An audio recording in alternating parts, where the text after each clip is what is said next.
আজকে যিনি আমাদের সঙ্গে উপস্থিত রয়েছেন তাকে আপনারা অনেকেই চেনেন। অবসরপ্রাপ্ত কেন্দ্রীয় কর্মচারী এবং এখন তিনি জনপ্রতিনিধি, উত্তরপাড়ার বিজেপি বিধায়ক। মানুষ তাকে 2026-এর যে রায়দান এবং মানুষ তাকে এনেছেন তাদের জনপ্রতিনিধি হিসেবে। তিনি আর কেউ নন, দীপাঞ্জন চক্রবর্তী আমাদের সঙ্গে এই মুহূর্তে উপস্থিত রয়েছেন। আপনাকে অনেক স্বাগত জানাবো এই অনুষ্ঠানে। স্যার, প্রথমেই যেটা আপনার কাছে জানতে চাইবো যে আপনি অবসর গ্রহণ করেছেন এবং অবসর গ্রহণ করার পরে আমরা অনেকেই দেখি যে অনেকে স্বাচ্ছন্দ্যভাবে জীবনযাপন করেন, তাদের যে অবসর যে লাইফটা সেটা এনজয় করেন। আপনি জনপ্রতিনিধি হিসেবে এলেন, ঠিক কি বলবেন এই নিয়ে, কেন আসা রাজনীতিতে? দেখুন, আমি অন্যের ব্যাপার তো বলতে পারবো না, কেন করেন কি করেন সেটা ব্যক্তিগত পছন্দ। আমার যিনি গুরু প্রফেশনে, জানি না আপনি নাম শুনেছেন কিনা, পণ্ডিত রামেশ্বরনাথ কাউ, আর.এন. কাউ, রয়ের ফাউন্ডার। উনি একটা কথা বলতেন যে once a soldier is always a soldier. চাকরি জীবনে তো বটেই, চাকরির পরেও এবং মৃত্যু হবার পরেও সে দেশের সোলজার থাকে। তো ওনার শিষ্য আমরা, আমাদের তো অবসর বলে কিছু নেই। চাকরির পর সরকারি চাকরি, আর্ম ফোর্সেস, এনএসজি বা রয়ের চাকরির পর একটা সময় তো রিটায়ারমেন্ট নিতেই হয়, কারণ বয়স আমাদের হয়ে যায়। মানে শারীরিক মানসিক সক্ষমতা যে লেভেলে থাকা দরকার সেটা আমরা 50-এর পর খুব মুশকিল হয়। তো সেটা রিটায়ারমেন্টের পরে কর্পোরেট ওয়ার্ল্ডে ছিলাম, সেটাও একটা কন্ট্রিবিউশন টু দ্য কান্ট্রি। তারপর যখন বলা হলো না, বিশেষ করে এই 2026-এর নির্বাচন অত্যন্ত গুরুত্বপূর্ণ, এবং যেটা আমি গত 10 বছর ধরে বিভিন্ন চ্যানেলে আমি যে ন্যারেটিভটা বলে এসেছি যে বাংলার অবস্থা খারাপ, পশ্চিমবঙ্গেও আগ্নেয়গিরি শিখরে বসে পিকনিক করছে বাঙালি, এবং গত 2-3 বছর ধরে বলেছি যে 2026-এর নির্বাচনে যদি রাষ্ট্রবাদী শক্তি ফিরে না আসতে পারে, জিততে না পারে, পশ্চিমবঙ্গ আর থাকবে না, পশ্চিমবঙ্গ পূর্ব বাংলাদেশ হয়ে যাবে। তো এইরকম অবস্থায় যখন আমাকে বলা হলো বিভিন্ন মহল থেকে যে আপনি আসুন, শুধু টিভির পর্দায় থাকলে হবে না, আপনাকে আমরা রাস্তায় চাই, আসলাম। নির্বাচনের প্রার্থী ওরা করলেন, মানুষ আশীর্বাদ করলেন, বিধায়ক হলাম। Very simple. দেশের সেবা থেকে জনগণের সেবা, এবং সেই কারণে রাজনীতিতে আসা। আরো একটি বিষয় যে আমরা যে দেখেছি যে 2026-এর বিধানসভা নির্বাচনের আগে যে শাসক দল যে ছিল তৃণমূল, তাদের বিরুদ্ধে একাধিক দুর্নীতির অভিযোগ ছিল, এবং সেই দুর্নীতিকে দূরে সরিয়ে এবারের যে লড়াই 2026-এ আপনাকে যেভাবে মানুষ বেছে নিয়েছে, কিভাবে দেখছেন সেই লড়াইটা এবং কতটা চ্যালেঞ্জিং ছিল? মানে লড়াইটা, আপনি যদি আজকের লড়াইয়ের কথা বলেন, এটা নিঃসন্দেহে বিরাট চ্যালেঞ্জ। নির্বাচনে জেতাটা তো একটা চ্যালেঞ্জ ছিলই, কারণ আমাদের শাসকের পেশি শক্তি, অর্থ শক্তির বিরুদ্ধে লড়তে হয়েছে, কিন্তু অপেক্ষাকৃতভাবে ওটা একটু সহজ ছিল এই জন্য কারণ বাংলার মানুষ সিদ্ধান্ত নিয়ে ফেলেছিল, আমরা সেই সিদ্ধান্তটাকে বাস্তবায়িত করেছি। কিন্তু এখন প্রশাসনে আসার পর যে সমস্যাটা আমরা দেখছি যে বাংলার কোষাগার শূন্য করে দিয়ে গেছে। 8.5 লক্ষ কোটি টাকার দেনা, বছরে 75,000 কোটি টাকা পশ্চিমবঙ্গ শুধু ঋণের সুদ মেটাচ্ছে, শুধু সুদ, ইন্টারেস্ট মেটাচ্ছে 75,000 কোটি টাকা বছরে। আমাদের বাংলার বাজেট, সরকারি বাজেট মোটামুটি 4.5 লক্ষ কোটি টাকা। এরপর আপনি ভাবুন যে পশ্চিমবঙ্গটাকে মমতা ব্যানার্জি কোন জায়গায় নিয়ে গিয়েছে, যেখানে একটা রাজ্যের বাজেট 4.5 লক্ষ কোটি টাকা, সেখানে রাজ্যের দেনা 8.5 লক্ষ কোটি টাকা, প্রায় 2 বছরের আর্থিক বাজেট এর মতো ঋণ রয়েছে। শুধু তাই নয়, যেটা সব থেকে বড় সমস্যা আমি মনে করছি, বাংলার মানুষের এবং ব্যুরোক্র্যাট বা পুলিশ বা এই যে পুরো সিস্টেমটার এর মানসিকতাটা উনি নষ্ট করে দিয়েছেন। এই 15 বছরের শাসনে উনি বাংলার বহু ক্ষতি করেছেন, যেটা আমাদের জন্য একটা চ্যালেঞ্জ। তবে সেই ক্ষতিগুলো হয়তো আমরা 6 মাস, 1 বছর, 2 বছর বিভিন্ন স্তরের ক্ষতি আমরা শুধরে নেব, কিন্তু বাঙালির এবং বাঙালির মানসিকতার যে ক্ষতিটা করেছেন, আমার তো মনে হয় অন্তত বছর 10 লাগবে সেটাকে ঠিক করতে। এবং যে কারণে আমরা দেখছি যে অনেকগুলো প্রকল্প ইতিমধ্যে আটকে রয়েছে, বিশেষ করে অন্নপূর্ণা যোজনার কথা, যেটা নিয়ে ইতিমধ্যে অনেক বিতর্ক হচ্ছে। সেই অন্নপূর্ণা যোজনা ছাড়া বেশ কয়েকটি প্রকল্প আমরা দেখছি যে এখনো পর্যন্ত যেহেতু বন্ধ রয়েছে, আপনি যেমনটা বললেন যে রাজ্যের যে কোষাগার সেটা একেবারে তলানিতে, এবং সেই কারণেই কি এই প্রকল্পগুলো আটকে রয়েছে? Not at all. অন্নপূর্ণা যোজনা, অন্নপূর্ণা ভান্ডারের এটা এর সঙ্গে অর্থনীতির কোনো সম্পর্ক নেই, কোষাগারের সম্পর্ক নেই। এর সঙ্গে যেটা সম্পর্ক, যে আমাদের মন্ত্রিসভা সিদ্ধান্তই হয়েছিল যে একজনও যোগ্য যেন বাদ না পড়ে, আর একজনও অযোগ্য যেন এর সুবিধা নেয়। যেরকম ভাবে ভেরিফিকেশন হচ্ছে, এখন অবধি প্রায় 2.5 লক্ষের বেশি আমরা পুরুষকে আইডেন্টিফাই করেছি যারা এত বছর ধরে অন্নপূর্ণা নিয়েছে। অন্তত প্রায় 14 লক্ষর কোনো হদিশ পাওয়া যাচ্ছে না, অথচ তাদের টাকা ঢুকেছে। সো এই জন্য ভেরিফিকেশন প্রসেসটা যতটা সম্ভব পারফেক্ট, এয়ার টাইট করার চেষ্টা করছি। তার জন্য হয়তো একটু প্রসেসের টাইম লাগছে। তার মানে এই নয় যে 100% লোক অন্নপূর্ণা তো পাচ্ছে, কিছু লোক পাচ্ছেন না, ভেরিফিকেশন পেন্ডিং চলছে। এবং এটাও ঘটনা যে হয়তো প্রথম মাসে তিনি পেয়েছেন, দ্বিতীয় মাসে পেয়েছেন, তৃতীয় মাসে হবে পাবেন না, কারণ ভেরিফিকেশনটা কমপ্লিট হচ্ছে। ভেরিফিকেশন 60-70% হলে বেনিফিট অফ ডাউট আমরা দিচ্ছি, কিন্তু যখন 100% হচ্ছে, যখন ধরা পড়ছে যে ইনি বেনিফিশিয়ারি হতে পারেন না, তখন সেটা বন্ধ হচ্ছে।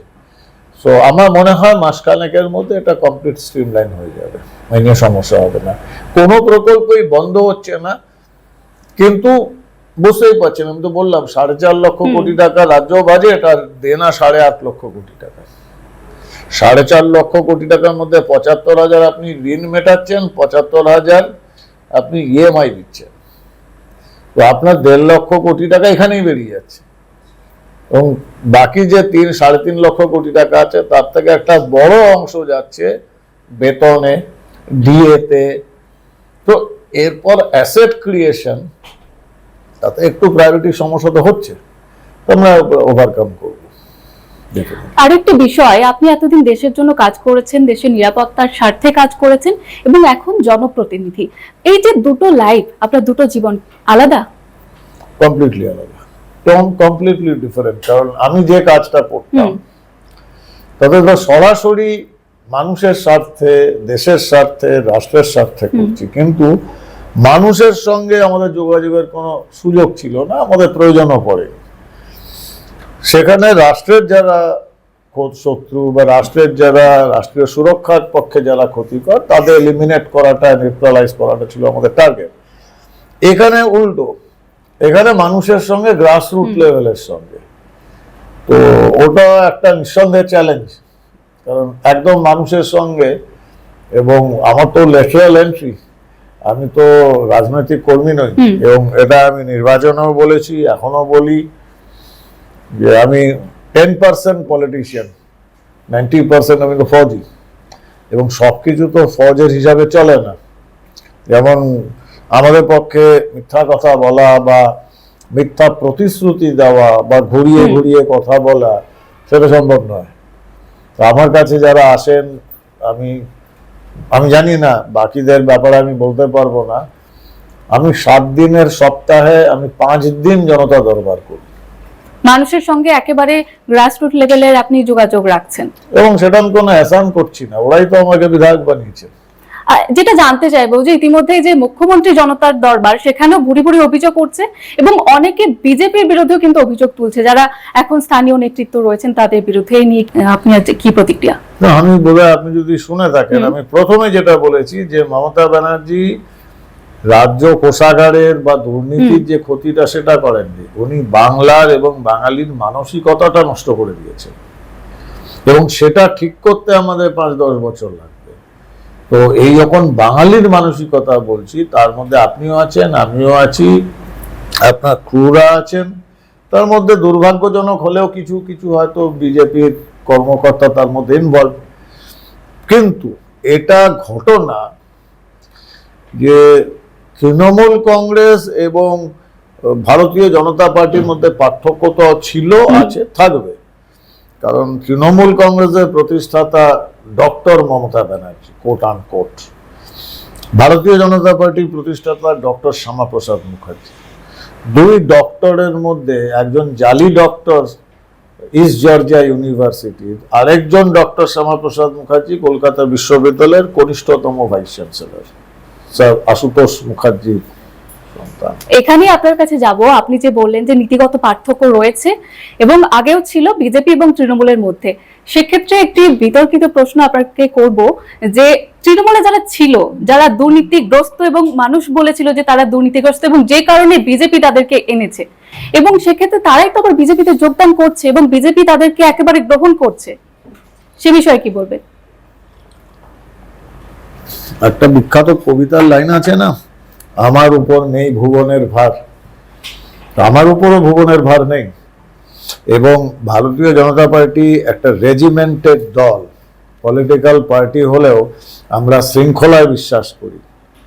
তো সেই শৃঙ্খলা থেকে আমি ধরুন ফোর্সে, এটা এই সিচুয়েশনটা ভাবুন যে একজন ক্যাপ্টেন বা একজন মেজর বা একজন লেফটেন্যান্ট কর্নেল ও চিফ অফ আর্মি স্টাফের সিদ্ধান্তের উপর প্রশ্ন তুলল, কারেক্ট? সেগুলো পঞ্চায়েত হয়ে যাবে, আর্মি থাকবে না, দেশের জন্য কাজ করতে পারবে না।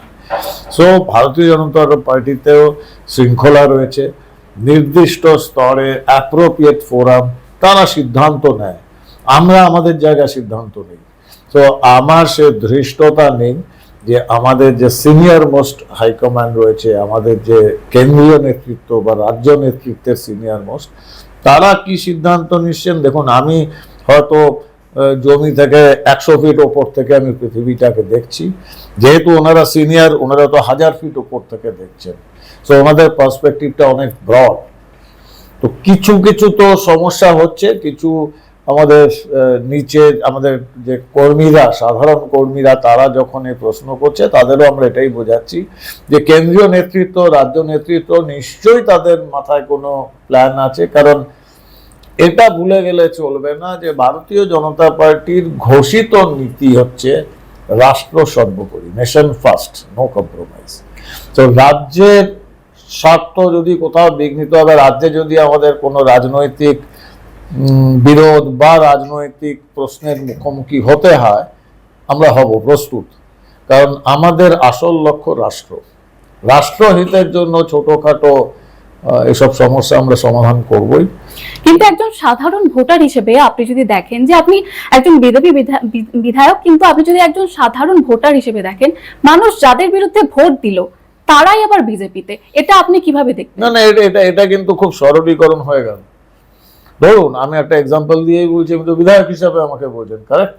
না, আপনি একজন সাধারণ ভোটার হিসেবে বলুন। এবার ধরুন আমি সাধারণ ভোটার, কারেক্ট? আপনি কিভাবে দেখতেন বিষয়টা? আমি আপনাকে বলছি, আমি সাধারণ ভোটার। আমার বিধানসভা ছিল উত্তরপাড়া বিধানসভা।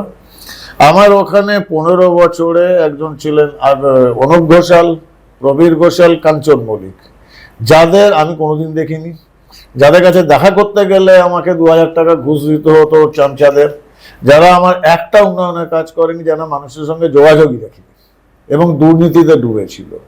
আমি ভোট দিয়ে সেই জায়গায় এমন একটা লোককে আনলাম, যে লোকটার কাছে আমি অ্যাক্সেসেবল, যে লোকটাকে যখন খুশি ফোন করা যায়, যে লোকটা আমাদের জন্য যথেষ্ট চেষ্টা করছে, যে লোকটা দুর্নীতির সঙ্গে কোনো কম্প্রোমাইজ করছে না, যে লোকটা ওই রকম দুর্নীতিগ্রস্ত তৃণমূলের লোকদের ঘাড়ে নিয়ে চড়ছে না। এইবার সাধারণ ভোটার হিসাবে আমার সমস্যা কোনটা?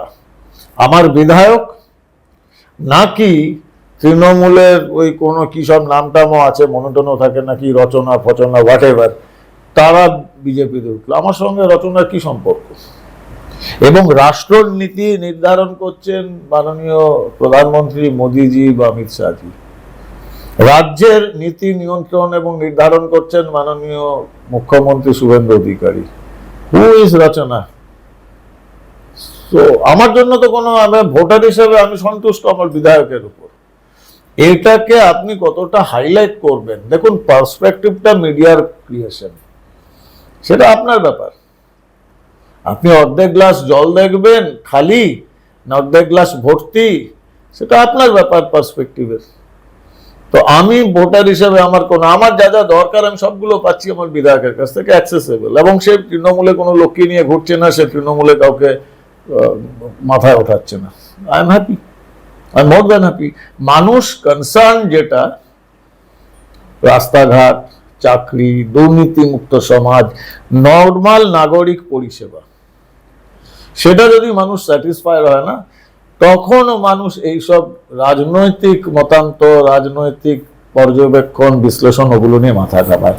এটা মুসলিমীয় কাগজ, তাদের তো টিআরপি বাড়াতে হবে, তাদের কাগজ বিক্রি করতে হবে, তারা লাফাচ্ছে। আরেকটি বিষয়, হালি শহরে প্রাক্তন মুখ্যমন্ত্রী মমতা বন্দ্যোপাধ্যায়ের যে উপরে যে হামলা এবং ডিম থেরাপি, বিগত কয়েকদিন ধরে আমরা যেটা বারবার খবরের শিরোনামে দেখতে পাচ্ছি যে প্রাক্তন যারা বিধায়ক ছিলেন এবং যারা তৃণমূলের নেতৃত্ব, তাদের উপরে ডিম ছোড়া হচ্ছে এবং প্রাক্তন মুখ্যমন্ত্রীর উপরে যে হামলা হলো, সেটাকে কিভাবে দেখছেন? দেখুন, দুটো অ্যাসপেক্ট। এক, আমি ব্যক্তিগতভাবে ডিম থেরাপিতে বিশ্বাস করি না, এবং বিশ্বাস করি না, আমি ঘৃণা করি। এটা বাংলার সংস্কৃতি নয়, ভারতীয় জনতা পার্টির এটা সংস্কৃতি নয়, এবং ভারতীয় জনতা পার্টির লোকেরা এর মধ্যে ইনভলভ হচ্ছেন না। আপনি আগে যে প্রশ্নটা করেছিলেন, কিছু তৃণমূলের লোক বেনজল তো ঢুকেছে, সব জায়গাতেই ঢুকেছে। এই যে তৃণমূলের বেনজনের লোকগুলো ঢুকেছে, ওরা নিজেদের আনুগত্য দেখানোর জন্য এই বাড়াবাড়িগুলো করছে। এই তৃণমূল থেকে আসা লোকজন, তারাই সব থেকে বেশি ডিম ছুঁড়ে মারছে নিজেদের নেতাদের, ইনক্লুডিং মমতা ব্যানার্জিকে। এবং আপনি দেখেছেন যে বেশ কিছু, আমি ধরে গুনে দেব তৃণমূলের নেতাদের নাম বা সাংসদ বা বিধায়কদের নাম, যারা এখন সব থেকে বেশি গালিগালাজ করছে মুখ্যমন্ত্রী, প্রাক্তন বিধায়িকা, প্রাক্তন মুখ্যমন্ত্রী মমতা ব্যানার্জিকে, অভিষেক ব্যানার্জিকে, এরা সব থেকে বেশি গালিগালাজ করছে। যে এটা দেখানোর আমরা সব ধোয়া তুলসী পাতা, আসল সমস্যা তো ওদের মমতা আর অভিষেক, সব থেকে বেশি গালাগালি করছে। আর এদেরই সমর্থকরা ডিম ছড়ে মারছে মমতা ব্যানার্জিকে, বদনাম করছে বিজেপি। বিজেপি এই সংস্কৃতিতে বিশ্বাস করে না, ব্যক্তি হিসাবে আমি করি না। আমি এদের জেলে ঢোকাচ্ছি, বহু লোককে তৃণমূলে জেলে ঢুকিয়েছি, ভাইস চেয়ারম্যানকে জেলে ঢুকিয়েছি, বাকিদেরও বলেছি তোমাদেরও জেলে ঢোকাবো। তো আমি ডিম মারবো না, ডেফিনেটলি। কিন্তু এর সঙ্গে যদি কোনো বিজেপি নেতা বা কর্মীরা যোগাযোগ রাখে, মানে যোগসূত্র থাকে এই ঘটনার সঙ্গে, তাদের এগেনস্টে কি বিজেপি ব্যবস্থা নেবে? না, দেখুন, দুটো জিনিস। এক হচ্ছে, কোন লোক বলাটা খুব মুশকিল, কারণ নেতা যদি কেউ বা নেতৃস্থানীয় কেউ যদি এর মধ্যে জড়িত থাকে, বিজেপি 22 জনকে সাসপেন্ড করেছে দুর্নীতির অভিযোগে, ডিমের অভিযোগে, এবং বহিষ্কারও করেছে। কিন্তু এটা আইডেন্টিফাই করা খুব মুশকিল। তো এটা ঠিক কেন্দ্রীয় স্তরে, রাজ্য স্তরে, বিধানসভা স্তরে, সংসদীয় ক্ষেত্রের স্তরে আমরা তীব্রভাবে নিন্দা করছি, এবং আমরা আমাদের কর্মীদের বুঝিয়েছি যে এই রাস্তা যদি বেছে নেন, তাহলে আপনাকে বেছে নিতে হবে যে আপনি ভারতীয় জনতা পার্টিতে থাকবেন না ডিম থেরাপিতে থাকবেন। ডিম থেরাপিতে থাকলে বিজেপিতে আপনার স্থান নেই, আমরা এই ব্যাপারে 100% ক্লিয়ার। রিসেন্টলি আমরা যেটা দেখলাম যে যন্তর মন্তরে ককরোচ জনতা পার্টির যে আন্দোলন এবং প্রোটেস্ট, এবং কোথাও গিয়ে গোটা দেশ কিন্তু নড়ে গিয়েছে এই আন্দোলনের জেরে। এবং তার পরবর্তীকালে আমরা দেখলাম দেশের প্রধানমন্ত্রী থেকে শুরু করে আমি যদি দেখি যে শঙ্খপ্রধান মোহন ভাগবত, তারাও কিন্তু যে নতুন প্রজন্ম জেন জি, তাদের সঙ্গে অনেকটা ঘনিষ্ঠ হবার চেষ্টা করছেন এবং তাদের সঙ্গে রীতিমতো যোগাযোগ রাখছেন। এই বিষয়টাকে কি বলবেন, যে কেন্দ্র কি কোথাও গিয়ে চাপে এই আন্দোলনের জেরে? প্রথম কথা আমি বলি যে ঘনিষ্ঠ হওয়ার চেষ্টা করছেন, এটা সম্পূর্ণ বাজে তথ্য, আমি জানি না আপনি কোথেকে পেয়েছেন। দ্বিতীয়ত, আপনি যেটা বলছেন বা অনেকেই বলছে, আপনি একা নন, যে দেশ জুড়ে তোলপাড় পড়ে গেছে। আপনি কলকাতাটা কি দেশ?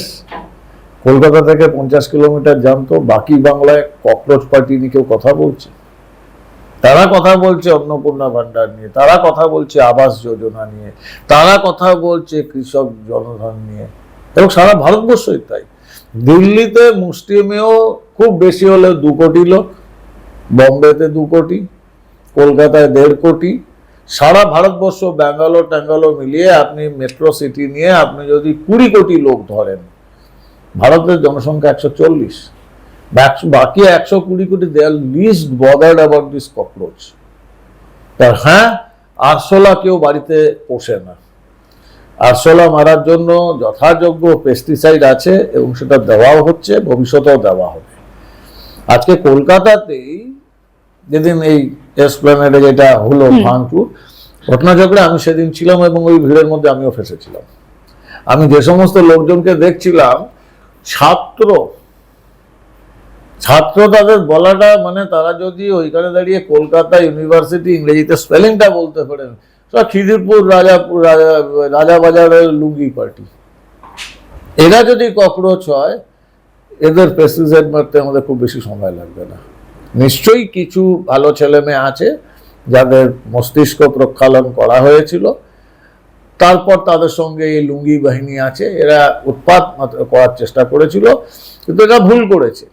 এই যে ডিপ স্টেটের শ্রীলঙ্কা বলুন, নেপাল বলুন, বাংলাদেশ বলুন করেছে, ঠিক আছে, সাকসেস পেয়েছে। ওরা ভুলটা করেছে, ভারতবর্ষের মুখ্যমন্ত্রীর নাম নরেন্দ্র মোদী, শেখ হাসিনা বাজেদ নয়। পশ্চিমবঙ্গের মুখ্যমন্ত্রীর নাম মাননীয় শুভেন্দু অধিকারী। তো বুঝে গেছে ককরোচরা আবার যদি ওড়াউড়ি শুরু করে, আবার পেস্টিসাইড পড়বে, নির্মূল করে ছাড়বো আমরা। বিজেপি কি মুসলিম বিরোধী? Not at all, not at all. কে বলেছে আপনাকে? এপিজে আব্দুল কালাম কাদের সময় ভারতের রাষ্ট্রপতি হয়েছিল? এপিজে আব্দুল কালামকে ভারতরত্ন কারা দিয়েছিল? আমি ব্যক্তি হিসাবে বলতে পারি, এবং আমি আমার নির্বাচনী প্রচারের সময়ও বলেছি ব্যক্তি হিসাবে, এবং আমি এটা বিশ্বাস করি। দেখুন, all Muslims are not terrorist, কোনো ডাউট নেই, বাট এতে কোনো সন্দেহ নেই অল টেরোরিস্ট আর মুসলিম। এবং এটা আমি আপনাকে লজিক দিয়ে, থিওরি দিয়ে বোঝাচ্ছি। একটু চেক করবেন গুগলে, ইউনাইটেড নেশন 2024-এ একটা charter of designated terrorist list বার করেছিল 1000 লোকের। তার মধ্যে সম্ভবত 942-45 জন ইসলামিক টেরোরিস্ট, কিছু আছে খ্রিস্টান টেরোরিস্ট, কিছু এদিক ওদিক অনুদানে শিখ খালিস্তানের জন্য। একটা হিন্দু টেরোরিস্ট কিন্তু ডেজিগনেটেড থার্ড 1000-এর মধ্যে নেই। সো ব্যাপারটা খুব ক্লিয়ার, যেটা আমি বলেওছি যে মুসলিম ভাইদের বা ভাই বোনেদের কাছে বা সবাই, যে আপনার সামনে চয়েস রয়েছে। আপনি ডক্টর এপিজে আব্দুল কালাম হবেন, ভারতের ক্রিকেট টিমের মোহাম্মদ সিরাজ হবেন, যে দেশের জন্য খুন রক্ত সব বইয়ে দিচ্ছে। আপনি ওস্তাদ বিসমিল্লাহ খাঁ হবেন, যার সানাই না শুনলে, সানাই না বাজলে হিন্দু বাড়িতে বিয়ে হয় না, সেটা হবেন।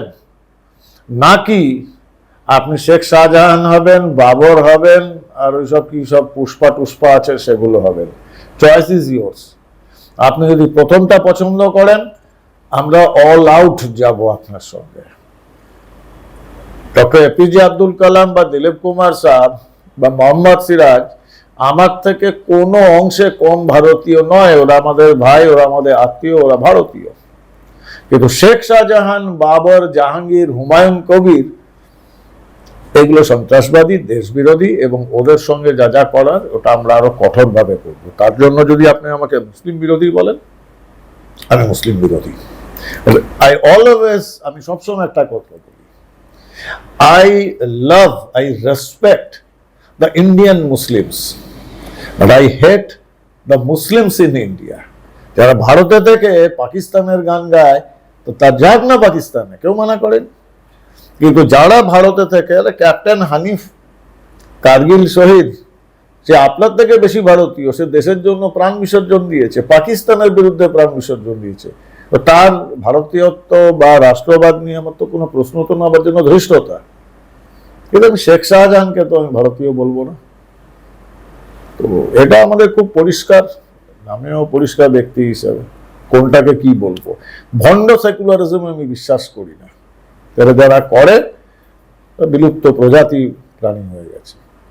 কিছুক্ষণ আগে ককরোচদের কথা হচ্ছিল এবং সেখানে একটা তত্ত্ব উঠে আসছে ডিপ স্টেট, এবং এটাকে বিদেশ নীতি কিভাবে মোকাবিলা করবে সেটাকে কিভাবে দেখছেন? দেখুন, ডিপ স্টেট তো এমন নয় যে হঠাৎ হয়ে গেল। ডিপ স্টেটের কাজ তো স্বাধীনতার পর থেকেই হচ্ছে।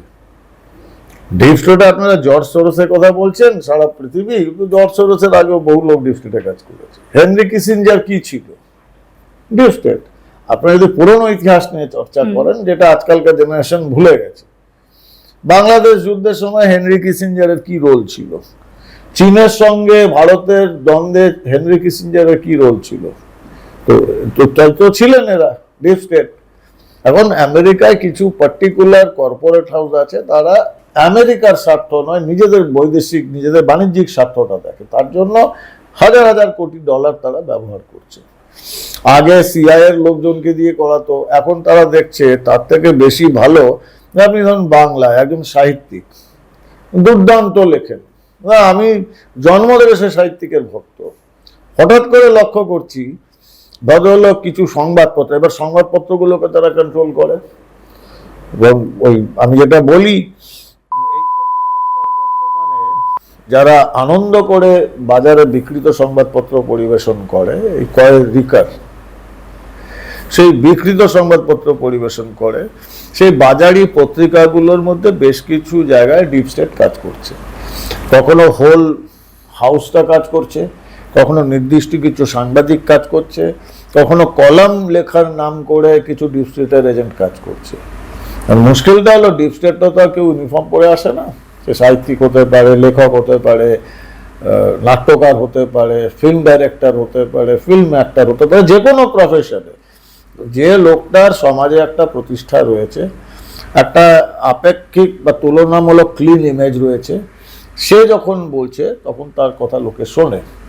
আমার একটা মোটামুটি গ্রহণযোগ্যতা আছে বাংলার মানুষের কাছে, লোকে জানে লোকটা ফোর্সের লোক, এই লোকটা সকল দেশপ্রেমিক, এই লোকটা সত্যি কথা বলবে।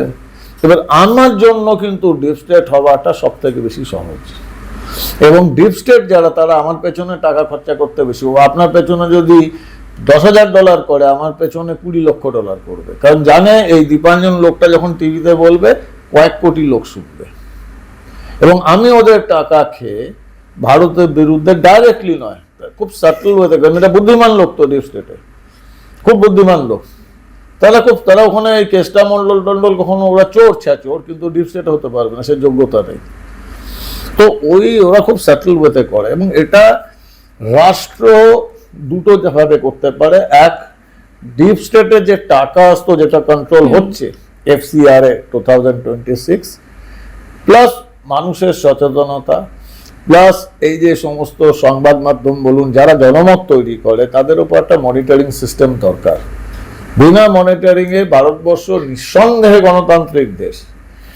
পৃথিবীর কোন রাষ্ট্রের কাছ থেকে আমাদের শিখতে হবে না গণতন্ত্র কাকে বলে, কিন্তু আমাদের গণতন্ত্রের সঙ্গে সঙ্গে জিও পলিটিক্যাল সিচুয়েশনে আমাদের কিছু বিপদও আছে, চায়না, পাকিস্তান, বাংলাদেশ।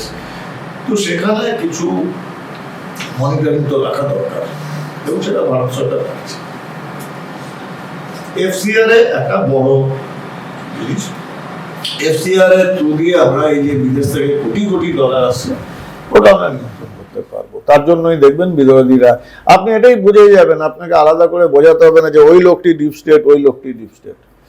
আজ আর আগামীকাল, এই আগামীকালে আপনি দুদিনের পার্লামেন্টে অধিবেশন চলবে, তো FCRA বিল পেশ হচ্ছে, আপনি ওখানে বক্তব্যগুলো শুনবেন বিরোধীদের, আপনি পরিষ্কার বুঝতে পারবেন। একটা বিখ্যাত কবিতা আছে, আজব দেশের আজব কথা বলবো কি ভাই আর, চোখ খুললে যায় না দেখা, মুদলে পরিষ্কার। আপনি ভাষণগুলো শুনুন, আপনি বুঝে যাবেন ডিপ স্টেটের এজেন্ট কারা। আরো একটি বিষয়, সম্প্রতি তাসলিমা নাসরিন তিনি বঙ্গ সফরে এসেছিলেন এবং সেটাকে এবার হাতিয়ার করছে বামেরা, এবং তারা বলছে তাসলিমা নাসরিন বিজেপির এজেন্ট এবং বিজেপি হাতিয়ার করছে, রাজনীতির হাতিয়ার করছে তাসলিমা নাসরিনকে। কিভাবে দেখছেন এই বিষয়টা? দেখুন, মানে ওই পার্টিটার নাম আমি নেই না, কারণ নাম নেওয়ার জন্য যে যোগ্যতা থাকা দরকার সেটা তো আর নেই, তো বিলুপ্ত প্রজাতি। তো আমার তো মনে হয় পশ্চিমবঙ্গ সরকার বা ভারত সরকারের একটা বিশেষ প্রজেক্ট চালু করা উচিত, যে বিলুপ্ত প্রায় রাজনৈতিক দলের পুনর্জীবন কি করে সম্ভব। আমরাই না হয় সাহায্য করলাম, আমাদেরও ভালো লাগে না বিধানসভায় যে একটা শিবরাত্রি সলতের মতো টিম টিম করে জ্বলছে একজন বিপ্লবী। আমাদের একটু বিপ্লবী দেখতে ভালো লাগে, দেখতে পাচ্ছি না, দুর্ভাগ্য। এবং দেখুন, এদের মানে ডুবে যাবার অনেকগুলো কারণের মধ্যে একটা হচ্ছে দ্বিচারিতা।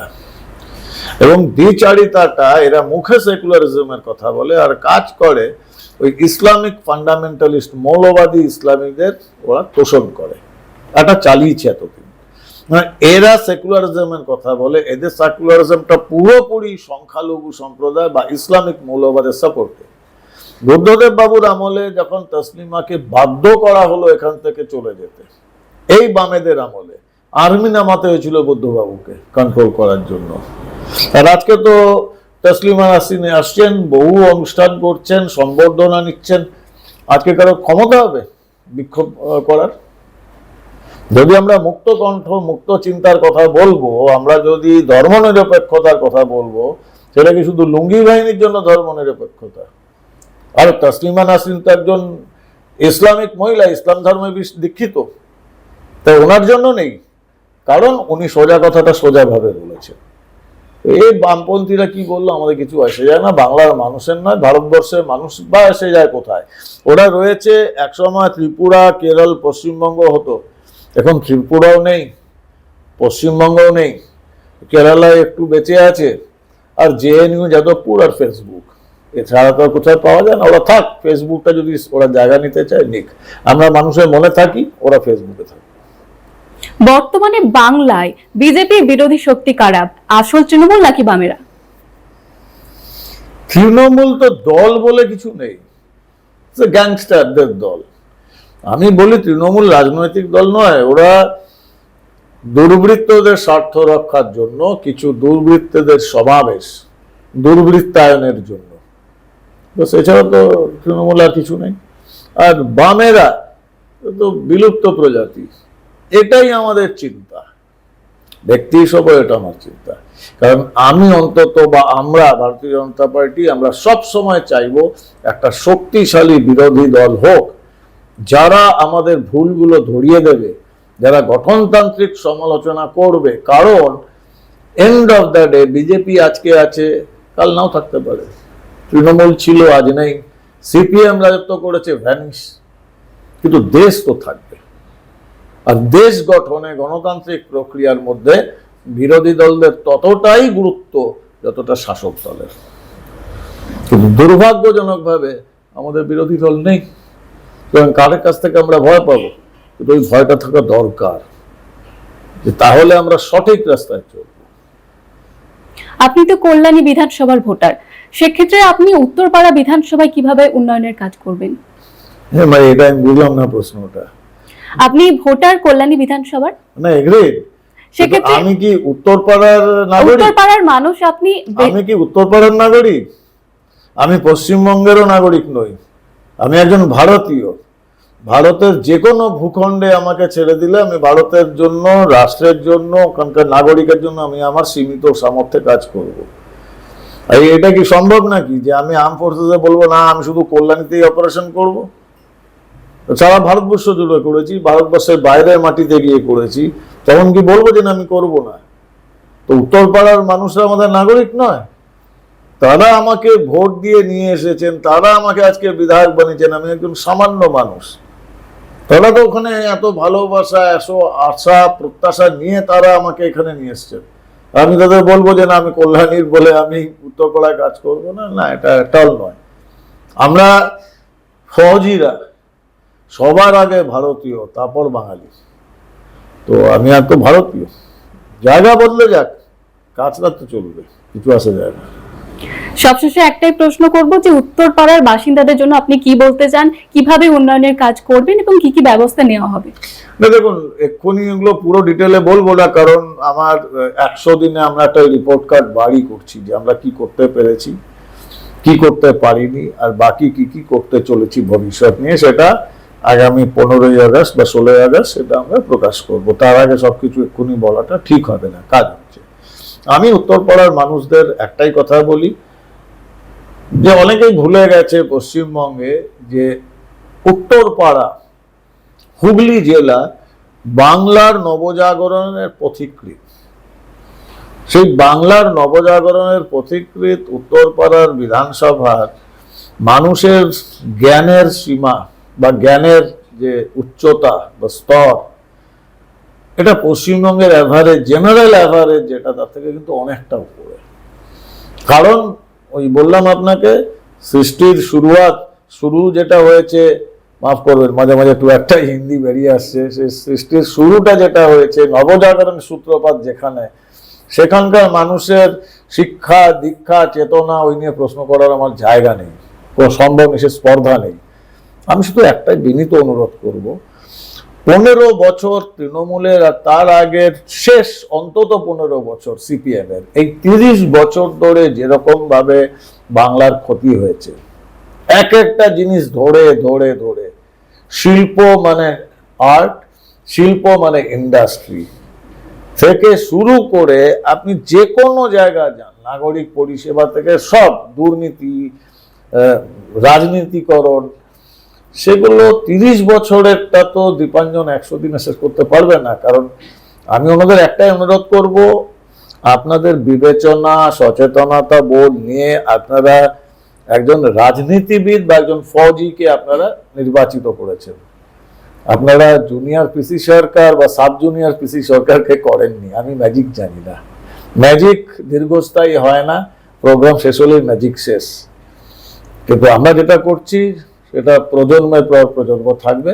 একটু সময় দিন, একটু সুযোগ দিন, এত অধৈর্য হবেন না। আমরা বুঝি তাদের প্রত্যাশার চাপ, মানুষকে দেখেনি কোনোদিন বিধায়ক। আমার কাছে এমন সমস্ত ব্যাপার নিয়ে আসে, আমি ভেবে পাই না যে আমি কি বলবো কি করব।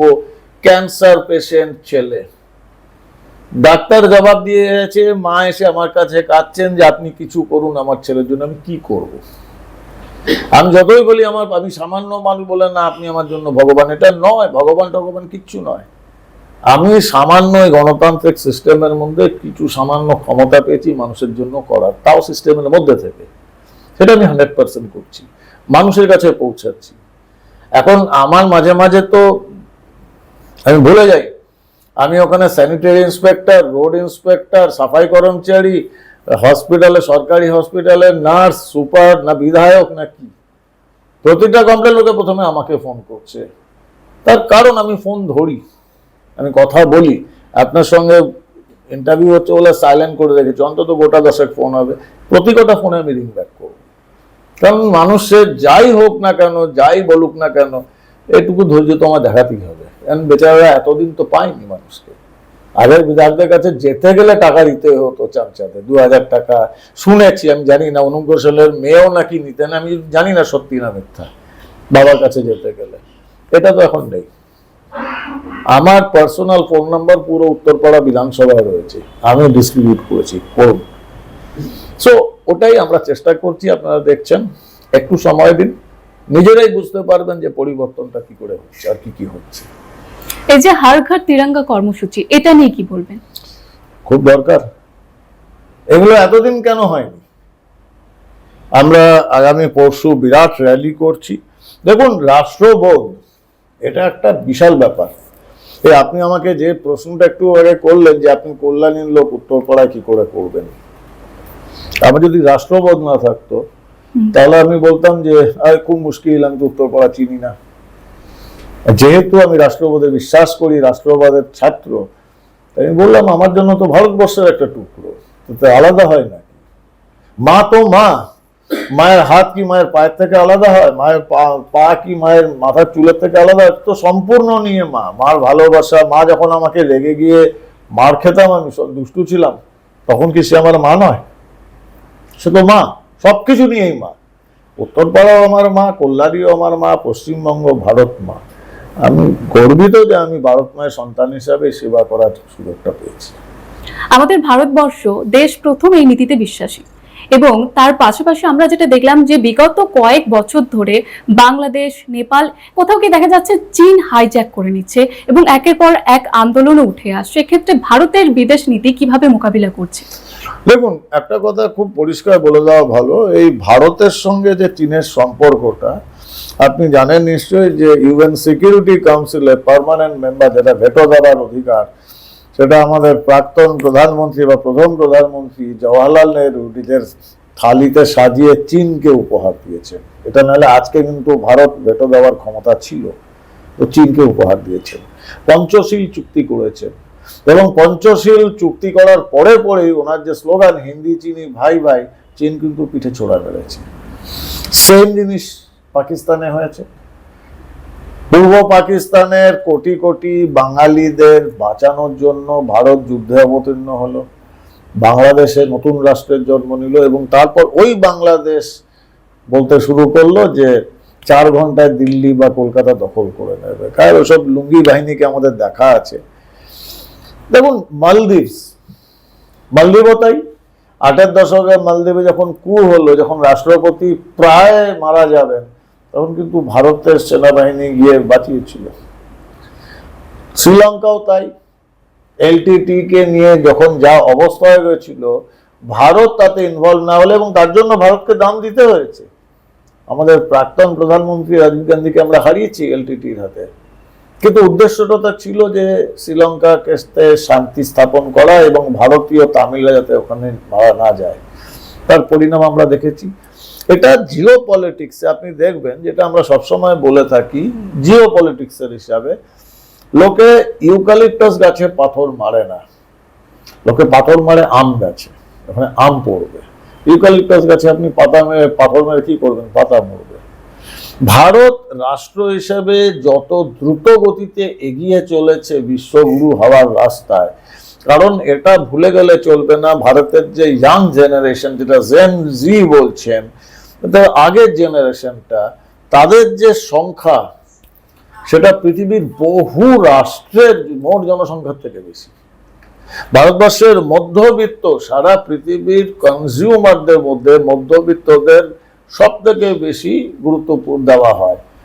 ভারতবর্ষের মধ্যবিত্ত জনসংখ্যা, তাদের যে কেনা ক্রয় ক্ষমতা পৃথিবীর বহু রাষ্ট্রের জনতার মানে টোটাল জনসংখ্যার ডবল ট্রিপল। তার জন্য ভারতের বাজার দখল করবার জন্য আমেরিকা বসে আছে, চীন বসে আছে, এবং এই জায়গাটাতে এখন কিন্তু একটা খুব ধীরে হলেও সুস্পষ্টভাবে ইউক্রেন যুদ্ধের পর বা ওই যুদ্ধের আবহাওয়ায় সারা পৃথিবীর যে অক্ষ শক্তি, যে অক্ষটা বদলে গেছে।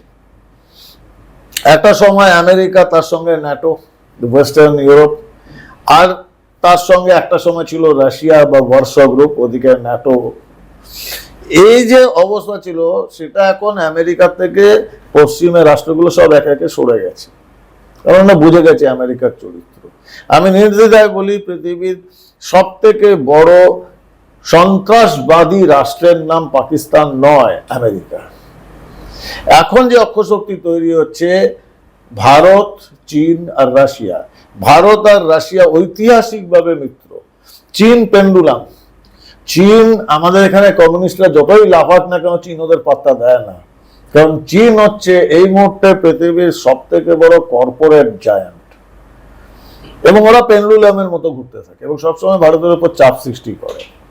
এই যে নেপাল দিয়ে চাপ সৃষ্টি করার চেষ্টা করবে, নর্থ ইস্ট দিয়ে চাপ সৃষ্টি করা করবে, এবং ভারত বিরোধী শক্তিগুলোকে একটা ছাতার নিচে নিয়ে আসার চেষ্টা করছে George Soros by deep state. তাতে আইএসআই রয়েছে এবং প্রত্যেকের আলাদা আলাদা এজেন্ডা রয়েছে। It's not single layer. ভারতের যে জিও পলিটিক্স, এটা আপনি কোনো মতে সিঙ্গেল লেয়ার নয়, এটা মাল্টি লেয়ার। তো এটা নিয়ে যদি বিস্তারিত আলোচনা করতে হয়, তাহলে আপনার গোটা দুয়েক আরো পডকাস্ট লাগবে, একটাতে 10 মিনিটে হয় না।